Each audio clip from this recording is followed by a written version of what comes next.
Most people never sit long enough and quiet enough to get beyond themselves.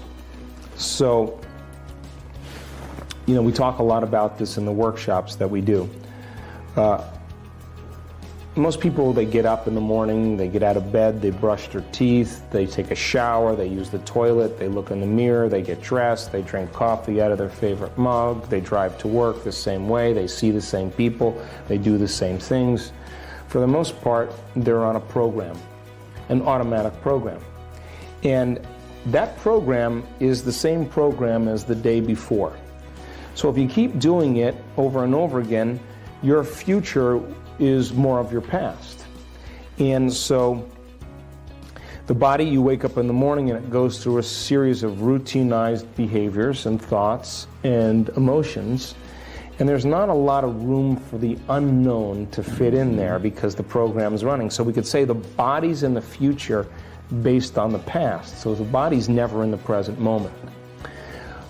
When you truly get to that point where you're in the present moment, you become very in tune with your soul. You become very in tune with intuition.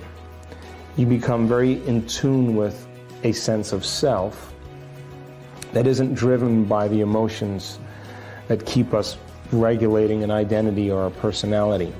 So I always say anything different is good. Mm-hmm. And if you're getting the same thought every day, like, I need to leave this relationship, or I need to move to this city, or I need to change my job, that can be an intuitive thought. It could also be a speculative thought. But for me personally, I like to ask for feedback in my life. In other words, I always say at the end of my meditation, okay, well, if my future is that, then I need a sign to let me know that that's the direction I need to go. If my future is this, then if I'm creating opportunity, then I need feedback in my life to let me know that I should head in that direction. So I pay attention to the signs, not just to the thoughts, but then how it begins to unfold in my life. And if it starts to move in this direction, I trust in that direction. If my life begins to move in this direction, I trust in that direction.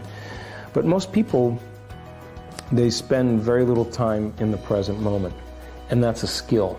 And when you're in the present moment, you're clear. When you're in the present moment, your body's no longer in the future, or your body's no longer in the past, and you see things much more clearly. You're in tune with your thoughts, and there's less analysis, there's less confusion, there's less criticizing. There's a thought that makes complete sense to you, and that thought that is very sensible and very clear is not based on the past or the future. It comes from the present. So teaching people how to do that is one of the things that we do in our workshops. As you begin to contemplate concepts that you learn, the contemplation process is the building process neurologically in the brain. And you begin to install new circuits that causes you to perceive your life differently. So the indoctrination of an educational system that's based on right and wrong answers is very self-limiting. But we know that the brain is completely plastic, which means then if you're not learning, if you're not growing, if you're not asking bigger questions, then you're allowing yourself to be defined by your past. I would say to that person, get out there and learn. Get out there and create a structure to learn. Get around people that want to learn. Study documentaries, see YouTube videos of people talking. Get involved, become inspired by learning again. Learning should be a reward in and of itself. And if we stop learning and we keep feeling, now we're headed for our genetic destiny. And people, when they seek pleasure in order to avoid pain, Now we're bridging on the concept of addiction, because when they get something pleasurable in their life, there's a release of certain chemicals in the brain, dopamine, serotonin, norepinephrine, and those chemicals produce a burst of good feeling. And when the person notices a change in their internal state, they feel differently, the pain goes away, the emptiness goes away, they look to see what caused it. Oh, it was that pill, oh, it was that shopping, it was the buying the car, it's the, the pedicure. And they begin to develop a dependency where they think that change or regulating their emotional states should be done by relying on things outside of them.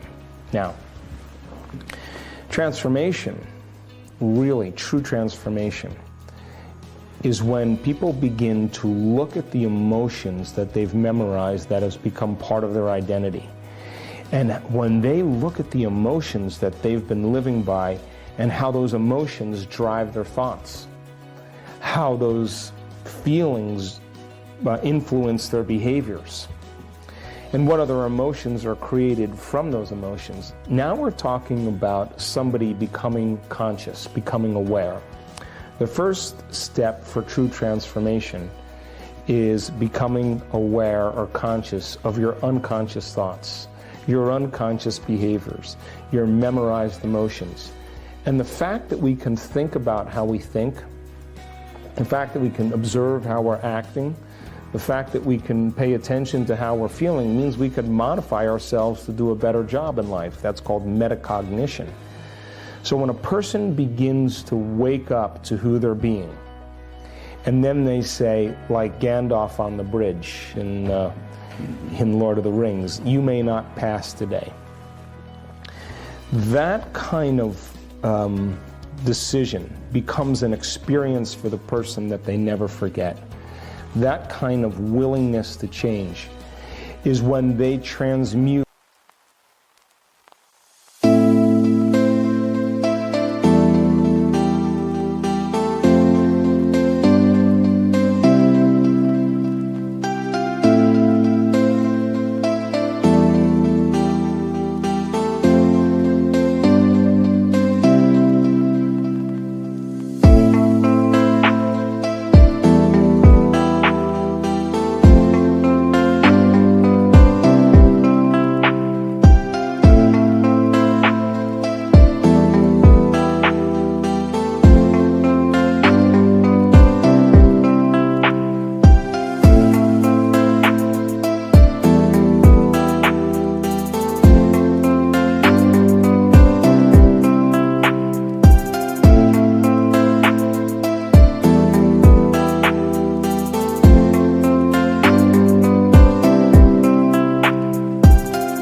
those survival emotions into elevated emotions.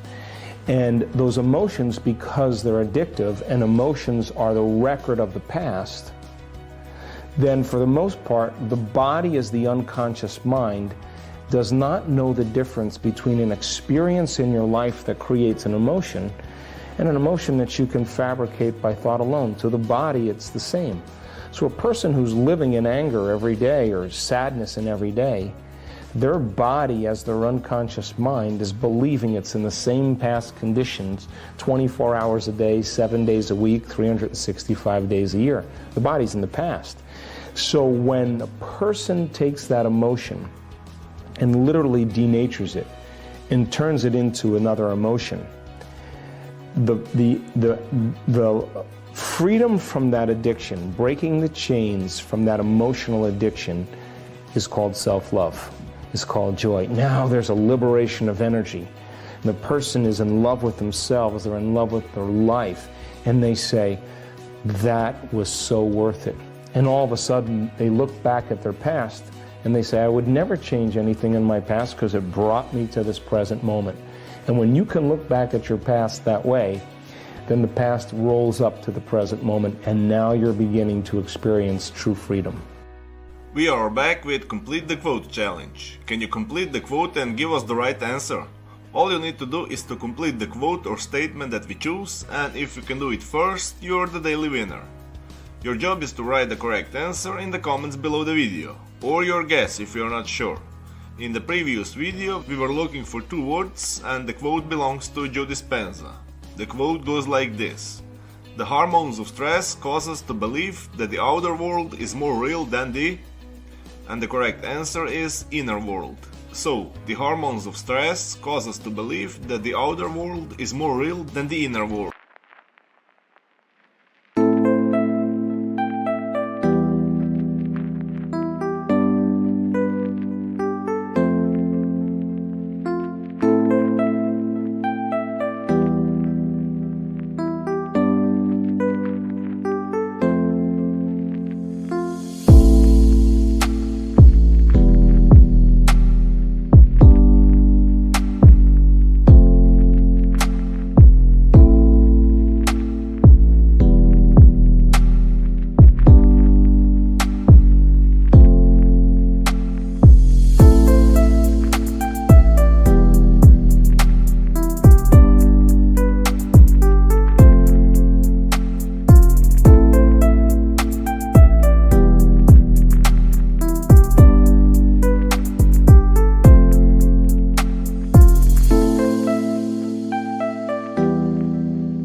Congratulations to everyone with the correct answer. Today we are looking for two words and the quote belongs to Joe Dispenza. The quote goes like this: "Same thoughts always lead to the same choices. Same choices lead to the same behaviors, and the same behaviors lead to..." Write your answers in the comments below the video, and if you like this video, give your thumbs up and share it with your friends. Be the first one and win this challenge. Do you like this way of ending the videos? Did you understand what Joe Dispenza said? Tell me everything in the comment section. If you don't want to miss my new video and challenges, subscribe and hit the bell button and you will be notified when the new video is published. Help me make this video more popular by sharing it. If you really like what we do here and want to support us, you can join our channel and our community for a symbolic fee and gain many other additional features. You can do that by clicking the join button next to the subscribe button. Or you can click on the link in the description of this video. Stay good and have a great day.